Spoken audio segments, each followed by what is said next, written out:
So these are the fireworks. This is the end of the night spectacular in true Disney fashion, right? So to get our fireworks started, I'm going to introduce Scott Trowbridge, who, complete understatement, is saying he's an Imagineer. You probably all know Scott, or at least know of him. Scott is an Imagineer, oversees numerous portfolios, including, of course, Star Wars. So with that, Scott, would you please enter and sign in, please? Sign in? Yeah. Thank you.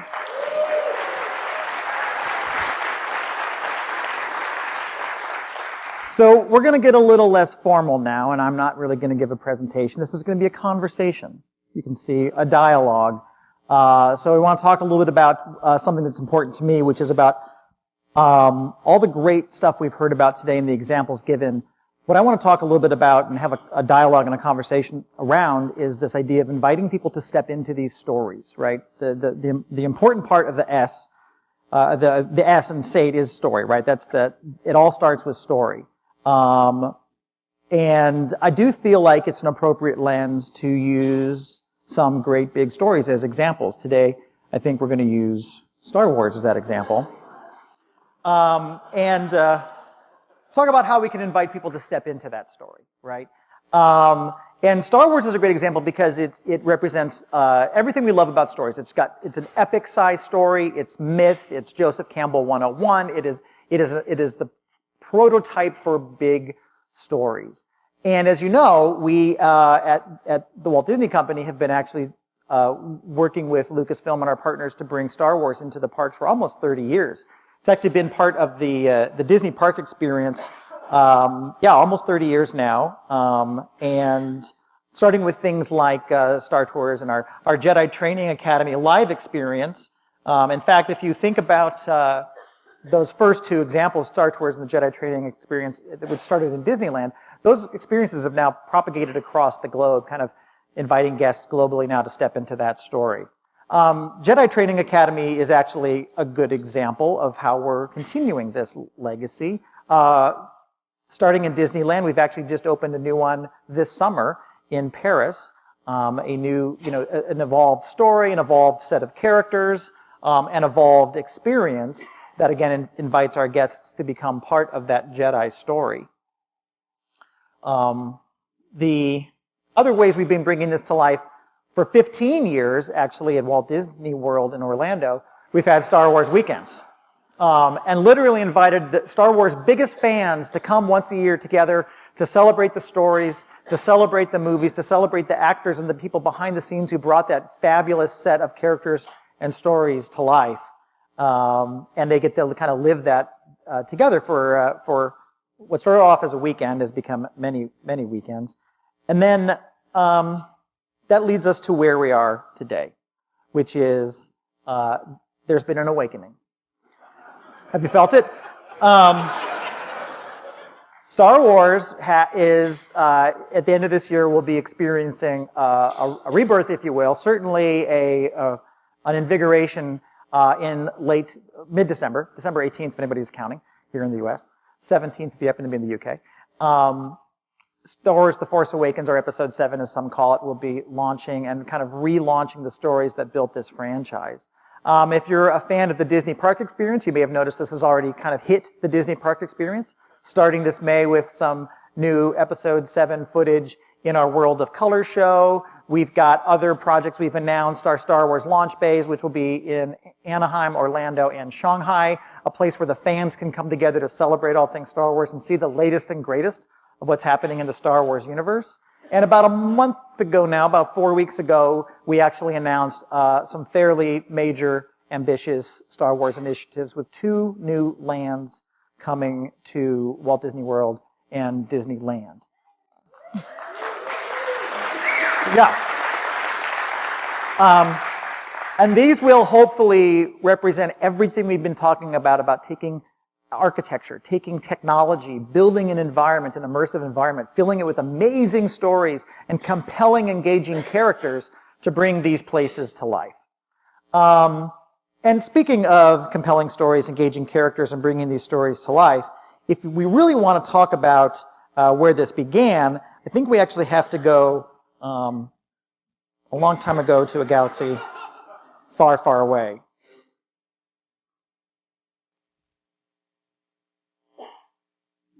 Dramatic pause.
Where is everybody? Hello. I am C-3PO Human Cyborg Relations. I am C-3PO?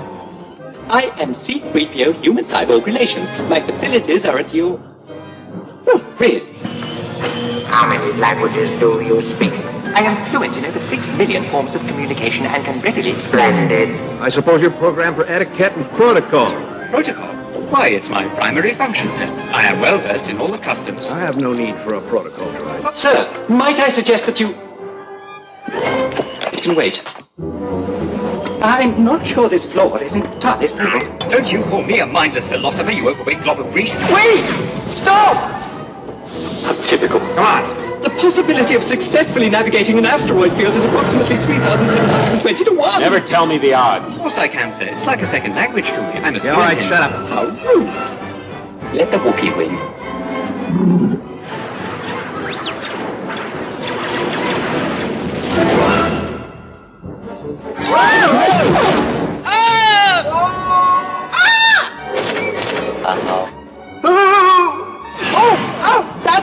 Bend down, you thoughtless... Ow! Oh, I'm so confused.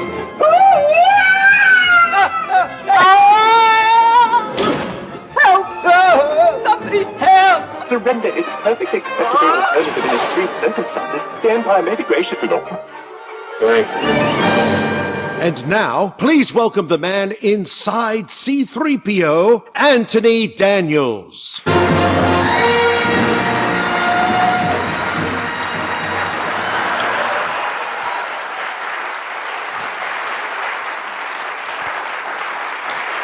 Wait, okay. Photo op. I figured I gotta be the R2 then. R2-D2, what are you doing here? But you're annoying all these lovely people. No, go back to your place immediately.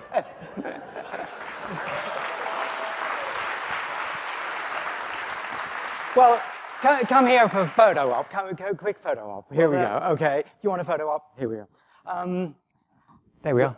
Okay. Smile. So this is good. I'll give you a line. Okay, that's quite enough of that. All right. Well, you know, this is all about themed entertainment, and I thought I would do a bit of personal theming myself. Is that okay? But as you noticed, I really am from the dark side. So let us begin. This explains so much, actually. This yes. really explains much. It is my inner life. You know, I look at this footage, and it reminds me, you know, it's hard out there for a droid. Nobody worries about a droid. The struggle is real. Mm-hmm. Yeah. No. Well, you know, it is. You know, 3PO is one of those characters, and we'll you know, I'm sure we'll talk more about this in a second. But it strikes me seeing this footage that 3PO is one of those characters through whose lens we see so much of the saga, at least the saga we've seen so far, right? I mean, well, it was George's concept, as many people will know, that 3PO is an example of the common man, in the best sense of the word. All of us who are put on by the state, by monarchs, by churches, whatever, we're all slightly suppressed, and nobody really cares what we think. World events will go on and trouble us, and life goes on, but, you know, like the Kurosawa farmers and Rosencrantz and Guildenstern, the common man in A Man for All Seasons, it's a classic piece of storytelling, because we associate with people who have difficulty. yeah. Well, and I think we'll see more of this character. I would like to think so. We're not done having seen this character Please. so far. So I need the work. Come yes, well, okay. But I want to talk for just a second about where our relationship with Star Wars in the physical world began. Star Tours, Yes. which is almost 30 years ago that Star Tours debuted at Disneyland. And what you may not realize is that Tom Fitzgerald, the producer of Star Tours, I went to his office, and he sat behind his desk, and he said, I want you to be involved in this thing called Star Tours. And without any props or pictures or anything, he made the story in front of me. I was seeing images, and I could only say yes. He was the most brilliant. He is the most brilliant storyteller. Absolutely. And it translated to the screen, finally. Right, and not just to the screen on Star Tours, but in the experience of it, because I think it's the physical environment that we, starting with the physical environment, so making a place that feels Star Wars, that feels like it has a sense of being taken out from the films, and then giving the audience the opportunity to get into that click. There is a disturbance in the force. Yes, there certainly is. To give click. To give an audience, this is good, I'm going to just say click, and that's going to work. Click. It'll be like the little bell ringing. You go ahead and play that movie. What? Joe? There we go. There you go. So, Well done, Joe. give us a sense of what it's like to be, for a moment in that Star Wars universe, again, with one of our favorite characters. Well, there you are. Some years later, Tom Fitzgerald came back, so some 27 years later, and said, we're going to remake it. It's going to be this and this and this and this and this and this and this. And Captain Rex, the original pilot, got rusty. He had to go. And we have a new pilot, and the pilot is you. And I remember blushing, I was very, very impressed. And then I got into this whole production, the new production, which is stunning because it is 3D, and as well as live action filming on a set that was actually bigger than the real Star Speeder. Because 3PO has kind of footballer's shoulders. So they had to build a door so that I wouldn't clunk into it, which would slightly have not looked right.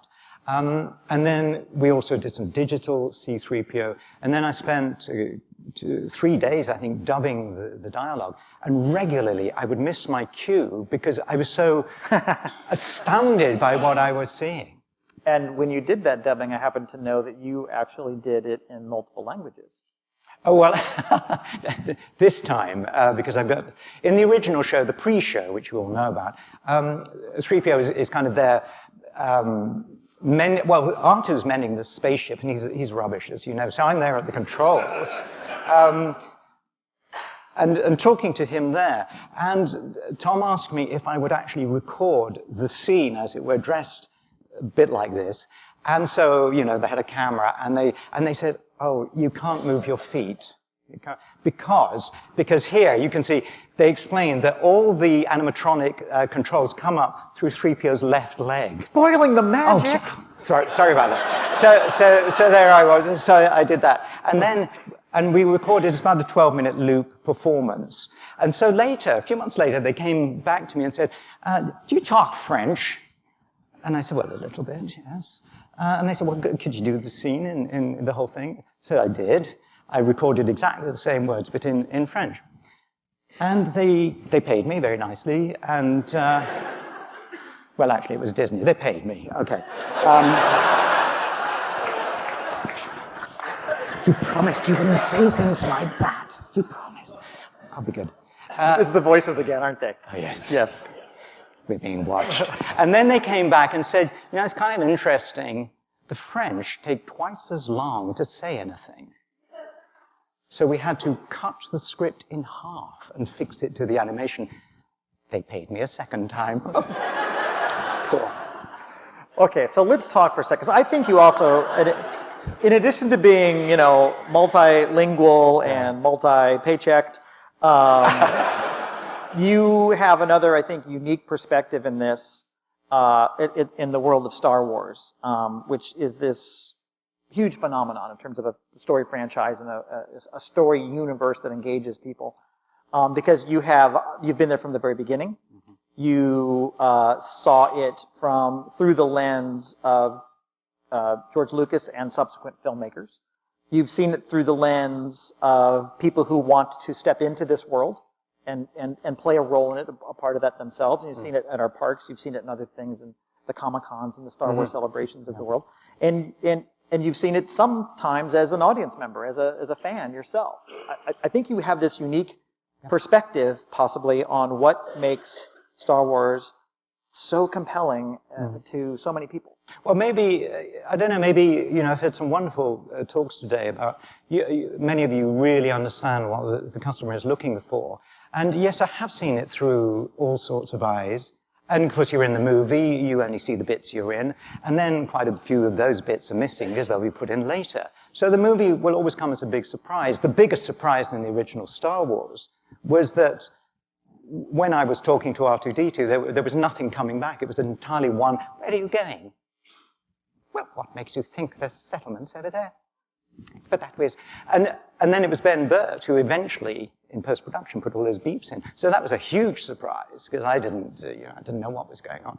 But the other day, I actually did go to Secret Cinema, which I think we've already talked about. I saw it in London, partly because I wanted to, and partly because it is part of the whole canon now of Star Wars. And of course, they ask you to be... You are the rebel spy. What is that? Yeah. That is extraordinary. I know some people here have been to Secret Cinema. There's at least two of us now. Well, it's meant to be secret, but I'll tell you something. They say you go onto a website once you check in, and you go into this augmented reality world where they will send you emails, and you can get radio messages and everything. But you get there, and they said you must wear a scarf, bring a scarf, and very quickly you have to hide from spying not the rebels, the bad people. Just to bear with the Empire or the First Order. Yeah. Or the First Order, depending upon where we are. So you didn't want to be seen by them. But of course, I didn't want to be seen as me. So I went, not only did I have safety goggles on, not only did I have a scarf over my face, but I had a black jacket, which I'd nuked out all the signs on. And I spent the evening silently observing people. I felt like the Unabomber. I looked like the Unabomber. And I really was scoping out the audience, because I will tell you, they had, within a huge empty building, recreated some of the lands from Star Wars, because we were going into, finishing with the nuking of the Death Star, because we were going to watch The Empire Strikes Back.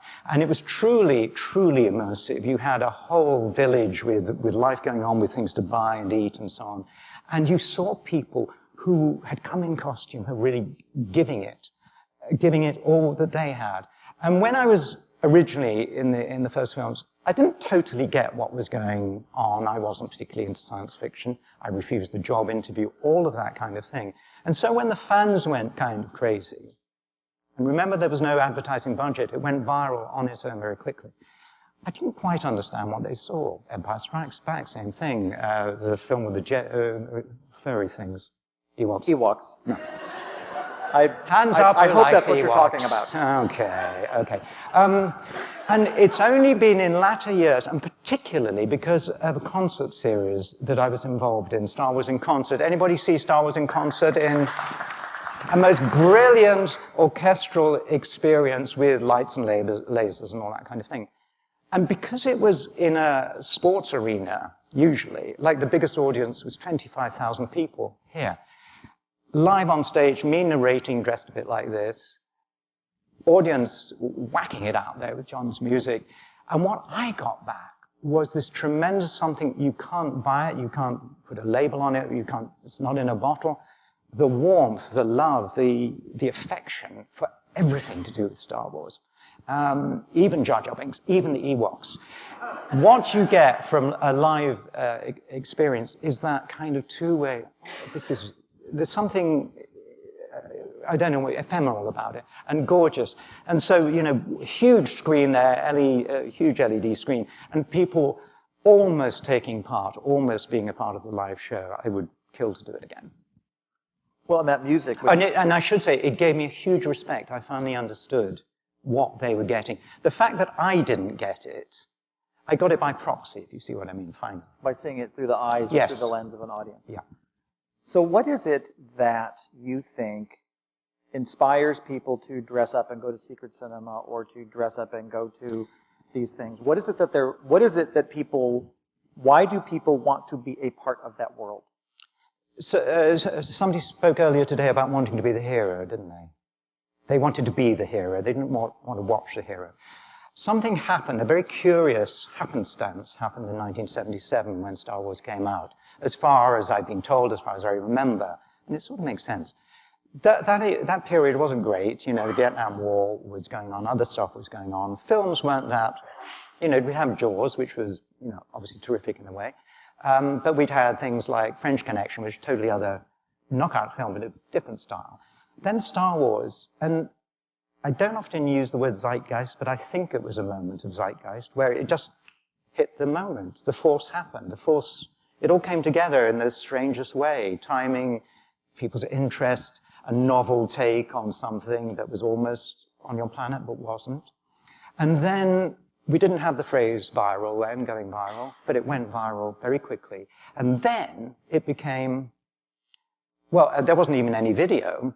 So the only way you could see it was to go into the movie theater. And the only way you could take it home with you was in merchandise, so that you could take the lightsaber home with you.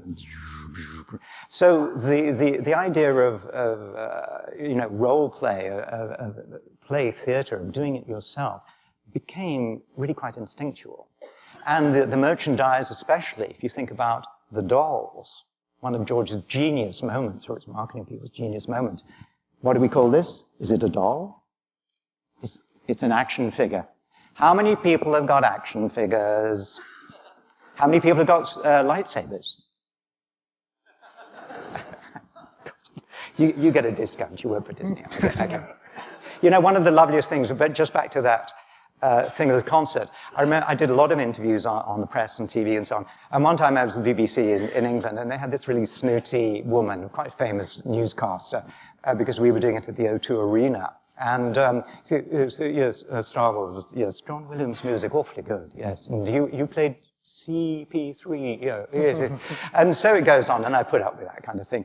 But, I can see them counting down to the next slot. And I think, And I say, are you coming? I might always say, well, if you did, you'd want this. And they used to sell miniature lightsabers. And she looked at it like I'd given her something strange. And so I said, yeah, you sort of, and then I took one out. And I went like this. And then she sort of goes like that. No, you have to make the noises.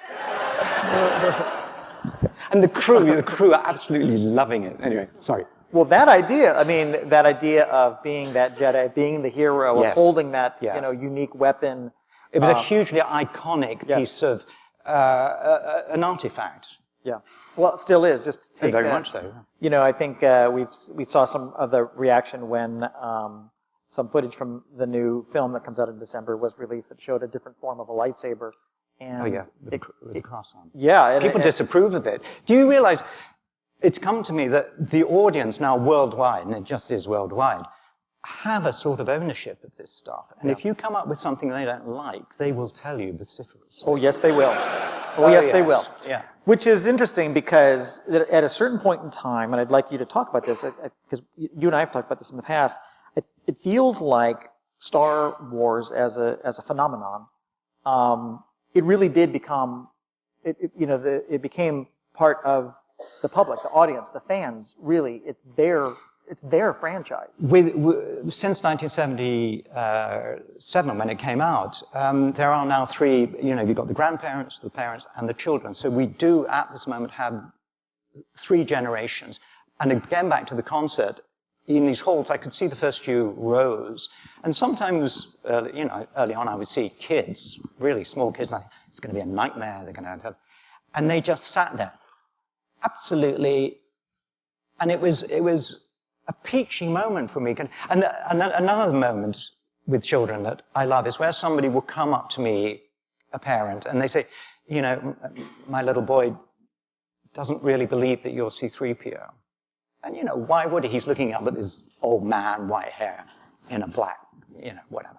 And so it's happened more than once, and I know the deal, because I say, do you remember what C-3PO sounded like? And they go, and I say, did he sound anything like this? Hello, I am C-3PO, Human-Cyborg Relations, and this is my counterpart, R2-D2. And something for me, magical, the words, the words go in, and there is this totally realistic few milliseconds of delay until it reaches some part of the brain, and the kid just looked. And for me, that's a real payback time. I love that, because it has become part of the family DNA. And I have people come up and talk to me at events, and they talk about the first time they saw Star Wars. And maybe it was their father who took them, often it was, and sometimes that parent is no longer alive. And I have people actually sort of beginning to weep at the memory, the visceral memory of that experience. Or some kid whose parents were getting divorced, and going to the theater was absolutely a comfort zone for them.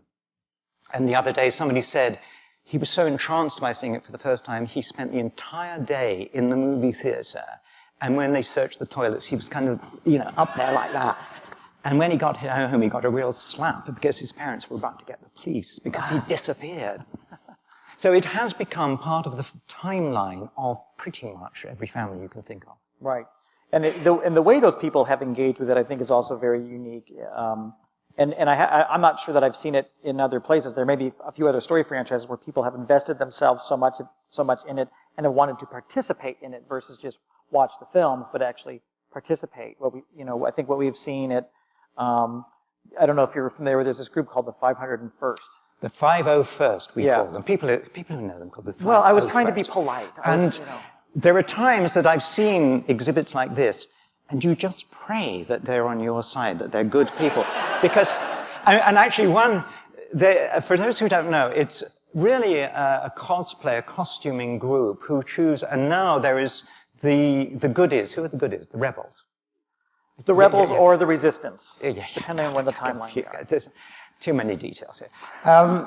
And they love to dress up, and they love to come together, and they do a lot for charity. And I will tell you that Lucas and Disney often ask these people to come along for expenses because the guests coming to an event totally, immediately forget the exhibits, because I've done a lot of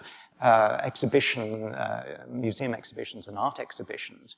And always at a gala opening, people are, find these vitrines of stuff, but they really want a picture with these guys, and it's delightful. The thing that possibly scares me is that one day at BAFTA in London, British Academy of Film and Television, I was doing something like this, and we were rehearsing, and there was a bunch of stormtroopers strategically placed. And as I was talking, eventually I went up to that one over there and said, I sort of need you to go, not there, but if you would stand by that door there, so could you go and do that? He said, I'll have to ask my commanding officer's permission.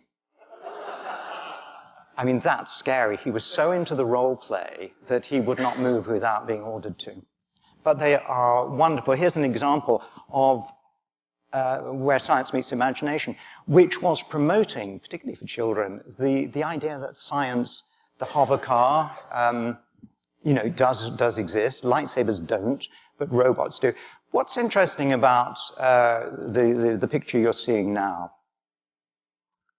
What is interesting? Which side of the road did they drive on in Tatooine? It's a British land speeder. Well, there's been so many, exhibits, and there are exhibits that are out touring the world now. Yeah. The 501st is out there doing, organizing their appearances, and they do a lot of work for charity. It's really a great organization, and they really are a global organization. I've met people from chapters all over the globe. But there's something that causes them to say, I'm going to spend the time, I'm going to spend the money, I'm going to spend the hours putting into making these authentic replicas of costumes. There's something about the stories that pulls people in and they want to stay inside that world. And the clever thing is, and it's a phrase I have learned, and you probably knew it way before I did, the sandbox idea. George somehow, with not only his creative instincts, but his goodness, came up with the idea that it's okay, I've made this story, now you play with it. You can write stories of your own, we're not going to publish them, but you do your thing. I've given you the sandbox in which to play. And there's so much creativity come out of it, whether it's ultimately people who work in the industry, or it's people who join organizations or build things. The people who are operating R2-D2 in episode 7, which I cannot tell you anything about. Promise, I really do. Yeah. R2-D2 is run by 2 amateurs from the R2-D2's Builders Club. And they are on set, and they're tremendously good. But the reason they're doing it is because the droid they built was better than the one we had at the studio. It was amazing. Yes.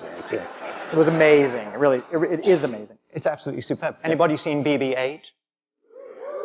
Yeah. It's love at first sight. Adorable. Sorry, Artie. Yeah. Well, so that's, talking about those characters, there's something also about those characters that make us fall in love with them. BB-8, R2-D2, and 3PO, right? I put in a different order, but never mind. George's use of icons, were they an icon before you see, like the tree in the forest, was it an icon before anybody had met them? You see, an iconic figure. Was Darth Vader an iconic figure, 3PO and all the others? Because, boy, have they become so. And there are times, frankly, when I kind of want to get away from, does that sound awful?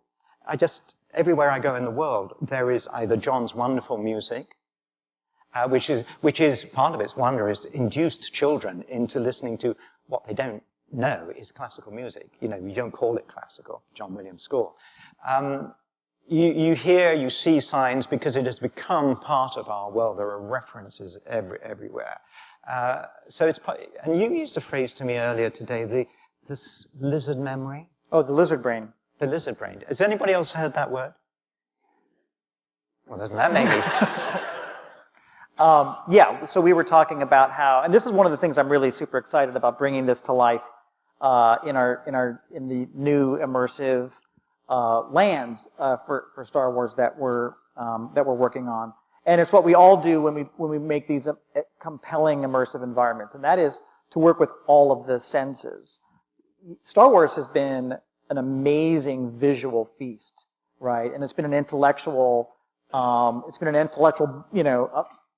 great opportunity just to kind of dive into the stories and the characters and all this. And I think you're right, even that music, the sound of Star Wars, you hear that opening theme from John Williams, and that sound just takes you someplace immediately. But we haven't yet been able to really experience the textures of this universe, the tastes, the smells of this universe. Well, you have. Yeah, and you don't want to smell it. Yeah, well, Curiously, though, I want to come back to that, but there is a new game that has come out called Battlefront, and it's first-person shooter game and all that kind of thing. But what the team did from Electronic Arts was to go to the archives for more than 2 years, and in the archives they just took digital memory of everything there, whatever it was. They went to Guatemala to film where the opening shots of, one of the opening shots of Star Wars. They went to the desert. They had digitized the real stuff. So and I've seen the demo of it, along with the sound, when you see something there, it is actually the real thing. And it has a really quite visceral quality about it. Not usually available, because it's a very expensive game to produce. The smell, you have to be careful with smells, don't you?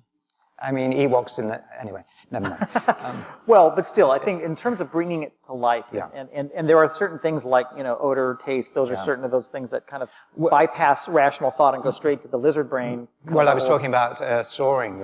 I'm sure you've all done soaring, where suddenly the smell of orange blossom comes up. Yeah. Going back to secret cinema, they've done a great deal there to make you feel part of the world, including, I got to tell you, little Jawas coming up to sell you bits of junk and to argue with you, and that was one of the most charming barter. That's right, one of the most charming things. Yeah. So the more you can, and taste is difficult. I know in Harry Potter you have what's it called, butter beer. Difficult taste in Star Wars. Do people eat in Star Wars movies? Luke does, doesn't he? He drinks blue milk. Yes. Has never caught on. They tried to market it. What's that? You've The tried blue, to market the blue milk didn't work as a marketing a little thing. more of a challenge than butterbeer, probably, but yes, but just the overall sense of all of the senses being engaged, right, along with the imagination is something I'm really looking forward to. One of the things, it occurs to me, has everybody done the new, hands up anyone who hasn't done the new Star Tours? You're all afraid, aren't you? Okay. Well, I'm going to spoil it for you. Totally spoil it for you. Because when you're in the cabin and it's all going on, and I should tell you, again, for this one, I had to do some live filming, and it was 3 people in a chair, and they said, they were filming doing it, they said, your hands have to be locked on the controls here. And I said, no, I must have the ability to gesture. I'm an actor, for God's sake, actors, gesture, right, okay. And they said, you can't do that, because your arm will fall off. It's running 12 hours a day, 360 degrees. It'll be fallen off in a week. So when you see it, he's locked in. What was I talking about before that? Little test. Are you listening? Talk for a minute about what? Spoilers. Oh, new Star Tours. Yes. Can I the new Star Tours. Can I say about the Rebel Spy? Oh, yeah, sure. Oh, yeah. So for those who are not there, you're sitting in the cabin, and suddenly you're about to take off, and suddenly you're confronted by a figure who says, "Stop. You have a rebel spy on board." Rebel spy? My. And suddenly, where? And suddenly on the screen up here and somebody screams in the audience because it's them. They have been captured. I won't tell you how, it's magic. But that is a further involvement. So everybody, whether it's you who's the rebel spy, or the person sitting next to you, or your family, or your father, I mean, the screams are wonderful, but it's utterly joyous. And again, breaks that sort of them and us situation. You are at one, then you take off. Yeah, well, trying to make you believe that you're part of it, and you're not watching it, but you're doing it, right? I wonder, if I may say, one of the issues which I picked up on Secret Cinema, there was a very large cast, members of cast. And that made it very believable, but of course it's very expensive, isn't it? So, as far as a regular performance goes, it's something to bear in mind. Yeah. But it was that human thing, that there is a real person, whatever they're wearing, or funky outfit. But it was an animal figure. Right. It wasn't just an animatronic. I shouldn't say just an animatronic. But. No, it was definitely people. That's one of the things about Star Wars that's also very, very interesting. Is it's not everything. Not everything is human shaped. Not everything is in the range of heights that typical humans are. Right. In order to bring Star Wars to life in a meaningful way, it requires really thinking about the characters, the aliens, the droids, the beasts, all of the kind of things that really make Star Wars Star Wars. And one of the issues I do like to talk about is R2-D2, who I told you was totally silent in filming. But when Ben Burt, the sound designer, looked at it, he created, do you remember who can do a good R2-D2 impersonation? Oh, come on. Good. And what did you just do? Who was that man? What did you just do? You whistled. Robots don't whistle. Also, sometimes goes, the rest of the time is beep, beep, beep, beep. The beep, beep, beep, beeps came from a little, very cheap little keyboard, really only about that big. And the rest of it was Ben Burt putting a microphone to his lips and whistling, or sticking it at his baby and making it go, boo. And he put, I think the kid's suing, because the kid is now 40. Yeah, well, has got a very good Hollywood lawyer. Yeah. Yes. But what it did, I've realized, nobody's told me this, but I think it's true, because people relate to R2, and R2 is basically as interesting as the table and about as this is more useful, you can put things on it. But R2, well, I'm off their Christmas card list. well, I'm kidding. Who's that? I don't know. know. Yeah. Where was I going? Oh, yeah. But people believe in R2. And next time you watch this movie, I mean, you cut to a shot of R2, and basically it's this box, which might go, you know, but the thing that really triggers it is the voice.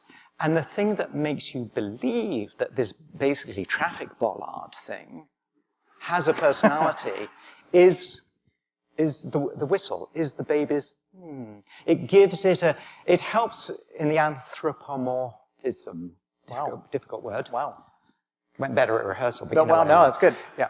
It helps you believe, you cross, it's not the uncanny valley, but it helps you give personality to this box. Well, I'll say the same thing, you know, so, you know, giving those characters, and you're right, Ben was brilliant at that, at giving R2 his voice, also gave Wally his voice, right?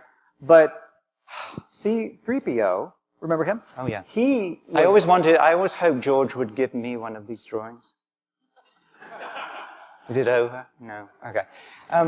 C-3PO was not, as a character, it was in the body motion and it was in the voice. It wasn't in the face, right? The face, you'll remember, was done by a sculptor called Liz Moore, who sadly died before 3PO reached the screen, so she never saw him come alive. And that is a genuine sadness to me, because she was lovely. And she hand-sculpted on a mold of my body, if you can imagine something. She built in clay on my statue, basically what you see in the end.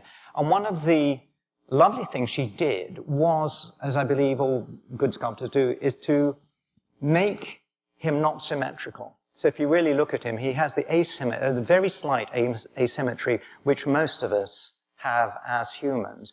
And I think it's one reason you can connect to his face. And of course with the big eyes.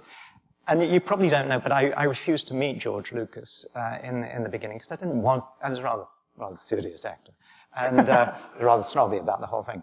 And anyway, my agent made me go and meet him. And it was Ralph McQuarrie's concept painting of the character that I just fell in love with his face, and also a sense of, he was forlorn. He needed human company. He needed me to be with him. And partly it's these eyes that I think are just so, they're not staring, but they're sort of slightly hopeless in a way. And so it was all there, because, you know, he's always my favorite line, people say, you know, what is your favorite line? And I say, we are doomed. And it sums up his you know, we are, trust me. We are.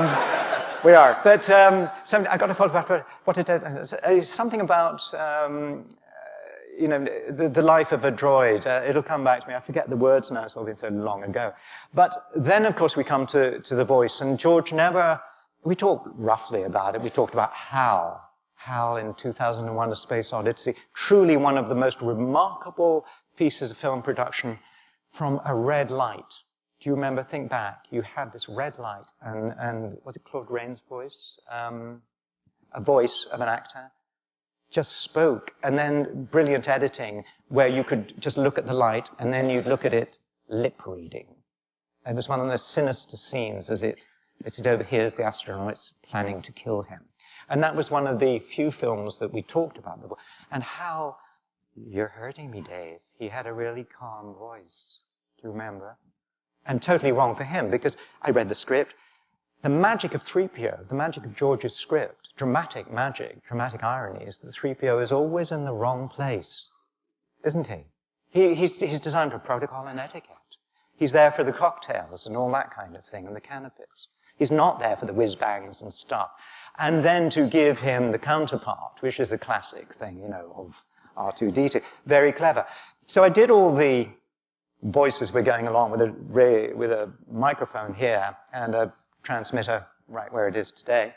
And then they went away. And it was only 6 months later when I went to Hollywood and I found out that George hadn't, well, the engineers say, George doesn't really like your performance, so we've tried 30 different actors trying to find a voice for your character. Oh, hi, George. And I was genuinely shocked, actually. And I said, you didn't like my performance? He said, oh, I never thought of him as being a British butler, really. He could have said, I could have done something else. I could have acted it, or whatever. But when I read the script, and watch out, any of you that employ actors, they will come up with their own ideas. What? Yeah, I know. Bad, serious. So I nearly, and I certainly had, and then George had tried all these people, and to come back to your point, nothing had quite meshed with the figure, the characterization, the attitude. And if you watch a film called Spaceballs, where you have Joan Rivers voicing, wonderful film, wonderful performances. There's a girl on roller skates, right? Real good performance. Joan Rivers, wonderful take. They didn't quite match the performances, and you hear it is almost like being out of sync. So George was really good enough and big enough, and no ego to saying, I'm going to put the voice back on. And of course, since then, I've done every cartoon series you can possibly think of, which is great because I don't have to wear the costume. Although when people come and see me dubbing something, they're always laughing because, I'm watching it on a big screen or whatever. And as soon as we're heading up to roll, I have to go into the mode because this is where his, if he had a diaphragm and lungs, they would be here and here. And, his shoulder. And this really does help the vocal performance. I never sit down because, 3PO doesn't sit down. Well, if he does, it's 2 takes. 3PO goes, I think I'll sit down. We cut to something else, and then we take the costume apart, then I sit down, and then they strap bits of plastic, really cheap bits of costume, to the camera's point of view, and then I go, that's so much better. And with the power of editing, you think it's all one. I think you're underplaying the value of how much of that performance you brought to life with your voice. Well, I am British, you see. I understand. No, I got that from the whole Butler thing. English people are taught to be very how do you say, we don't blow our own trumpet. I remember, I've told this story before, but it's absolutely true. The first day, it's one of my favorite posters, because sometimes I have become, as it were, an ambassador through the graces of Lucasfilm and now Disney. I've become an ambassador to go to places and open exhibitions because I sort of have adopted some of his ambassadorial skills, which is quite nice. But what I was thinking about was the difference between Americans and English and so on. And the first day out in Tunisia, I thought, I'd never been in a film before, I didn't know, but I'd heard the word glamour and all that kind of thing. So there I get to the desert where we're filming, and it's a tent. I have a tent to dress up in, and there's 6 people who spend 2 hours basically screwing me into this costume, and it wasn't fitting, and it was a nightmare. Finally, it was ready. And they pulled back, and the sand everywhere. It was gruesome. They pulled back the tent flaps, they switched the lights on at the back, and they said, okay, you walk out there now. And I kind of went, and the sun, out on location, you're there when the sun rises because you need the light, or all of the light you can get. And realizing the sun was hitting me, and then I could see, the whole American crew there, and there's some British crew here, and some Tunisian helpers here. And I could hear and see the Americans going, oh my God, look at that, incredible! Wow, look at that. And the British crew were going to say, that's awfully good, isn't it? Yeah. And of course the Tunisian crew all went, whoa, it's some kind of God, they had never seen anything like this before. Sorry, I'm getting carried away. Yeah. But it's absolutely true. And for that moment, way before anybody had heard about the Ewoks or God or anything like that, you see, I was for that brief moment, for that very brief moment, looking through the little pinhole eyes of 3PO, could see 100 miles into the distance, but, like a blinkered horse like that. But I was like a camera surveying this scene with everybody staring at me. Nobody had ever seen this before. And then they said, okay, can you go over to the set? And it was the Sandcrawler. And I went, and this leg was so heavy and misplaced, it had now crushed into the plastic shoe, which was now knifing into the top of my foot. So in the very first shot, I actually had no foot and a bunch of plastic bags shoved up my thing just to keep it in place. And that's when I knew my days as a star were totally over. Oh, to me that says glamour. That says glamour. You know, you've talked about how to bring this, how R2 was brought to life and how you brought 3PO to life. And you've obviously inhabited that character and inhabited that suit. But you've also been able to bring him to life in animation. You've been able to bring him to life in physical animation, robotic animation. In fact, you've actually been a part of here, I think it's actually what originally brought you here to Carnegie Mellon, was the Robot Hall of Fame. Oh, yes. Yeah, that's... And it was kind of interesting because it was a long trip to get here. And for those who don't know, the Robot Hall of Fame is at the Science Museum, Science Center in Pittsburgh. And they have real robots and theatrical robots as well. And it was on the way that I got a kind of list of the attendees. And there was Professor so-and-so of robotics. There was, you know, all that stuff. I thought, I'd better make a real speech here. And they gave excellent speeches. And I gave, you know, whatever. But I did... Did you tell them about the trash bags? No, I think that's between us. Okay, it's fine. It's kind of private. It's like when the elastic goes in your underwear. You know what I mean? You don't want to tell everybody that. But, you know, and I was talking and they were listening very, very nicely and laughing and whatever. And then I said, but, you know, for all your cleverness, for all your genius scientists and so on, I am the only person in this theater who knows what it's like to be a robot. They went into deep silence. But I was right. Because one of the things that happened, on day one, people would come up to me and say, Anthony, it's incredible. You look great. You're really good. You know, day two, the same thing. It's amazing. Day three, I was yesterday's news. It was like an actor playing this bottle of water. I was doing it so convincingly that they forgot to tell me I was wonderful. It was a very lonely experience. They were all jealous of you. No, they weren't. Oh, nobody was. They were jealous of you. The scientists were, the people at the Robot Hall of Fame were jealous. They wanted to be. Oh, yeah. Although, wouldn't it have been great if you'd said, I'm the only one who knows how to be a robot, and they all just kind of went, and they pulled off. Yeah. And they were all. Oh, that's the sequel. We should do that. I just watched. That's the world I want to live in. That. Now these films are becoming very interesting, and I'm sure quite a few of you will get into AI, artificial intelligence, very shortly, because that's a whole new subject and quite scary, really. That is beyond the scope of our conversation today. Although okay. I'm fascinated to talk about that anytime. But I do want to bring out, and you probably hate me for saying this, one of my favorite rides at Disney, let me get this right, was called Alien Encounter. Was it called Alien Encounter? Yes. Not alone. You're not alone.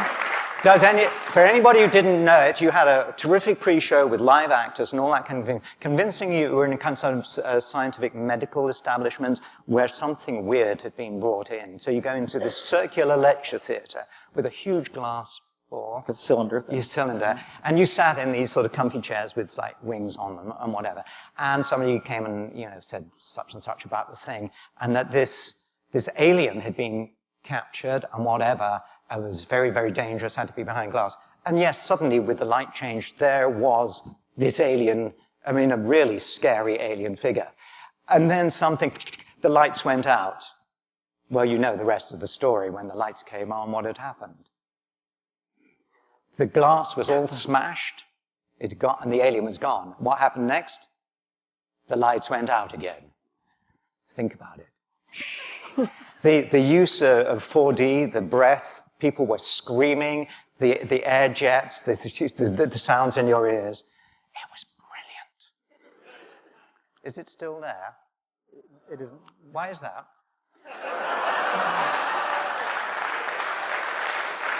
You know what? That's a brilliant question. And I think we should take more questions. Yeah. From someone Who's got a question? Now look, this is a theater. You can all project. Who's got a question? We're all staying here till someone asks a question. Here. Anthony, over here. Okay. Okay.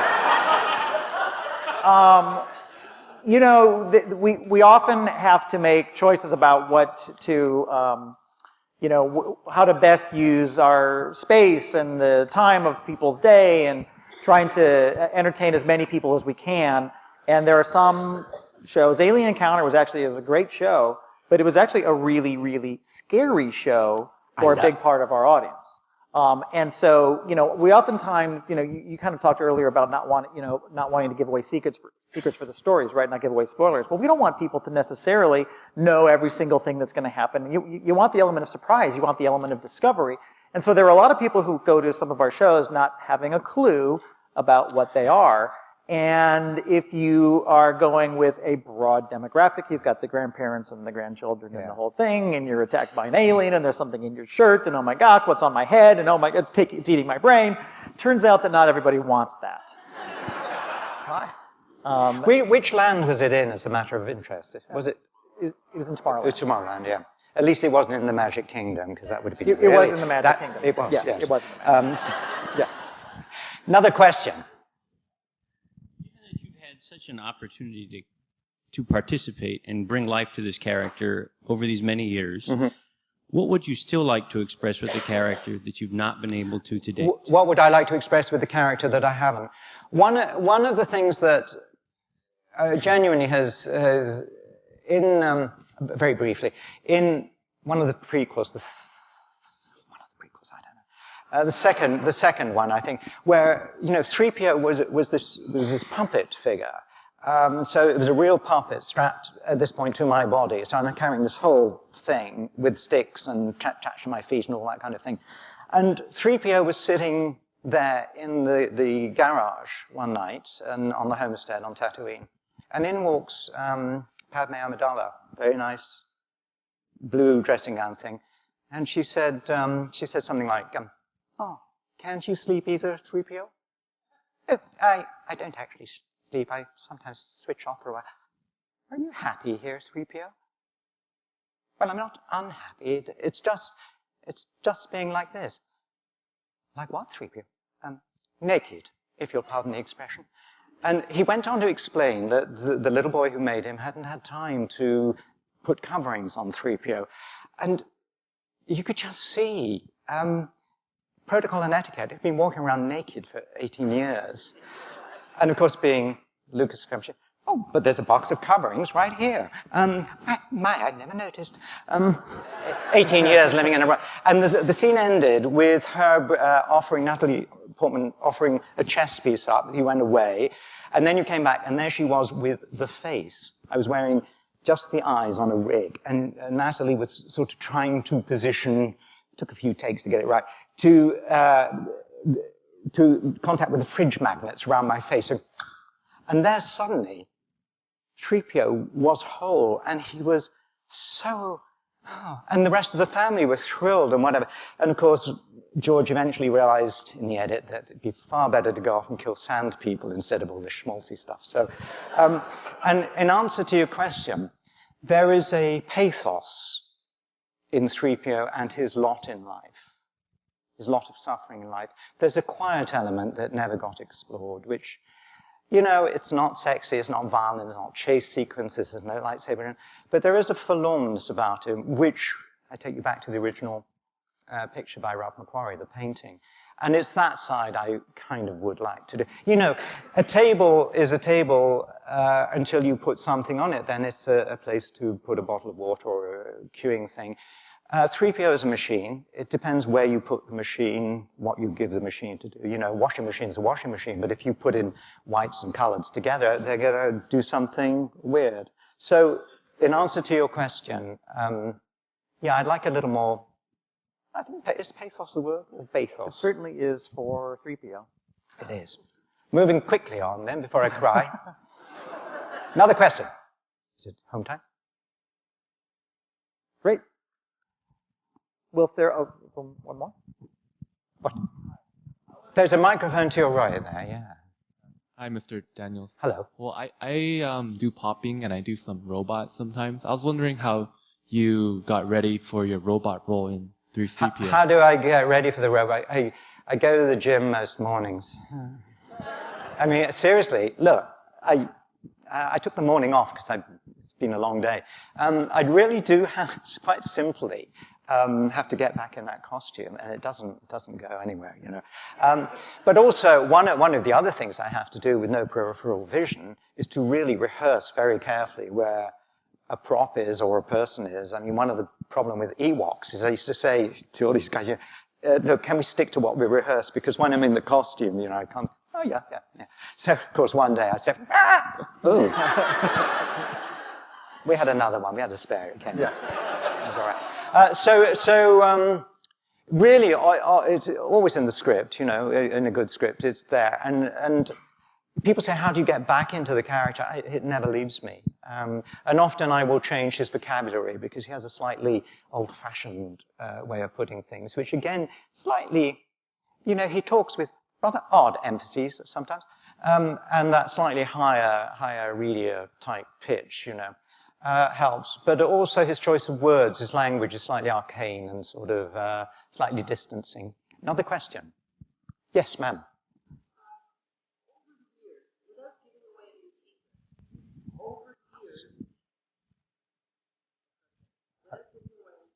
You were better without them, right? You without giving away any secrets, over the years, how have new materials made the costume easier to wear? It's a very good question, and I think I can tell you literally, because it makes no difference to what you see, that the new costume, the one I've been wearing recently, is 3D printed. And 3D printing, it actually is quite heavy material. Slightly less so than glass fiber, which is basically you're wearing, you know, a bunch of windows because it's glass. 3D printing allows you to prototype very easily, as you know, so that if something, and I had a brilliant team doing this with me, and they would show me the exploded costume and here's what we're doing, whatever. One of the most brilliant things, and again, it won't hurt how you feel about it, they redesigned the head, which used to take a hole, and a screw in a bayonet fixing. You went through the two holes, and the thing you were trying to screw into pushed away. So I would then, can you bend? No, I can't bend anymore. It would take half an hour, 20 minutes to put on. It meant they didn't want to take it off, so I would cook all, you know, for hours. The guys looked at it and they went, oh, okay. And it takes 8 seconds now. It looks exactly the same, but you go, that's it. So that's the big change. And it means you can alter things at will, but it must look the same. Last question, possibly? Yes. I took my 8-year-old daughter to Star Wars celebrations in Anaheim, and we were just having a fun time. But when you guys brought out the new cast and the old cast, it just hit me like a ton of bricks. Wow, you guys just bridged the old generation, the old film storyline with a whole new storyline, and it bridges that whole. I'd like to hear you say something about that. So I am yesterday's man on time. No. So, you know, one of the great things about the epic stories that are Star Wars is, I mean, as we know, it happened a long time ago in a galaxy far, far away. The stories that are being told in that whole world of that story universe span, you know, years, decades, hundreds of years, centuries, thousands of years even.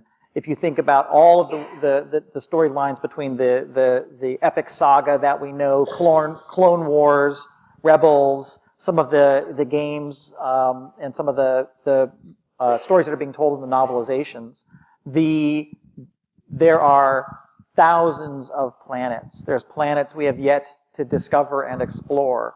There's many, many compelling characters and great stories and struggle of the resistance and the First Order, or the rebellion and the Empire, the rebels in the Empire.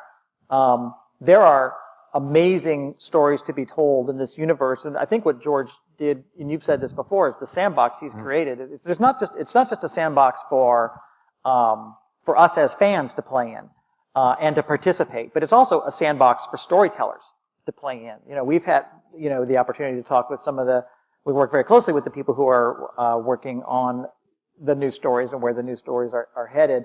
And the opportunity, I guess what I would say is, I'm super thrilled and excited about the opportunities that are ahead of us. I think it is a bridge, it is a continuation, right? It's very much a continuation of this epic saga, and I think when we see it brought to life on screen, or when we see it brought to life, and we're able to invite folks to come in and step into this universe and participate in it, I think hopefully everyone will feel that it's a consistent, logical, connected, and emotionally resonant set of stories and characters. Can I forgot what the question was. Yeah, it doesn't matter. The answer was interesting. The question was. Can I add to that? Yeah. That I understand that Lucasfilm and Disney have said, look, guys, the first 6 films, yes, and then we published books and sort of stories and stuff that went off in all sorts of directions and whatever. Well, you know what? Those stories are not now the stories we're going to tell. So we're going to stop doing that.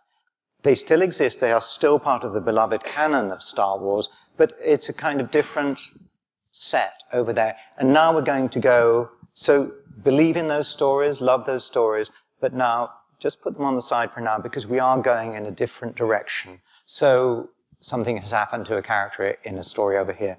No, that never happened in this story. And the fans seem to have, and you know, the word fan is a difficult word. It can sound insulting, and I cannot think of there is no other word at the moment. Maybe I'll come up with it. But the question I'd like to ask you, genuinely, is you've been tasked with you've agreed to do these lands. How do you begin to sort in this huge sandbox of present, extant, and future things? How do you begin to approach that?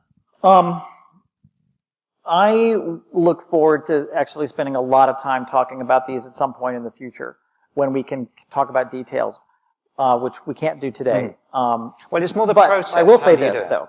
The first question we asked ourselves, you might think, okay, what's the first question? Well, what do we want to do? What has to be there? What are people going to expect? The first question that and by the way, it's not me, there's a team of, 100 or so people that are working on this, have been working on it for about a year now. The first question that we as a team came together and asked ourselves is, who are we in this world? As a guest?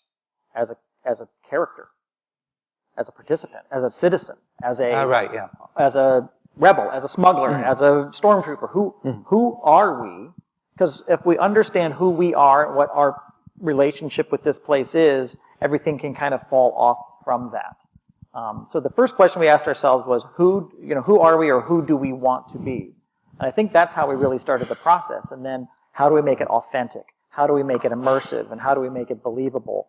How do we make it novel? As I think Adam's presentation for earlier today kind of listed the criteria for what a meaningful work might include. And and that list certainly rang true to, I think, many of us who work on these kinds of projects. And it does have to fit with the world memory and knowledge of Star Wars. It has to be authentic. Otherwise, you immediately, it's like finding a bone in your fillet of fish. It suddenly changes your perspective on it. People have been dreaming about stepping into this world for 40 years. We have a lot of living up to do to 40 years worth of dreams. Well, Anthony Daniels.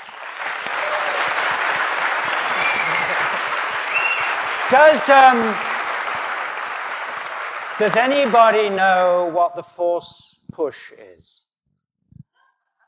I'm going to do a force push. Don't hurt yourself. Are you ready? Guy, I didn't quite reach you at the back. Ready? Okay, not too far. That's pretty good. Pretty good, because the force exists. I've recently invented something, and I'm not quite sure how it really goes, but it's called the Force Hug. And the strapline to the new movie is, did you feel it? Ready? Thank you for being there all these years. Thank you. Anthony Daniels. I'm going to give you a real hug. Okay. A real.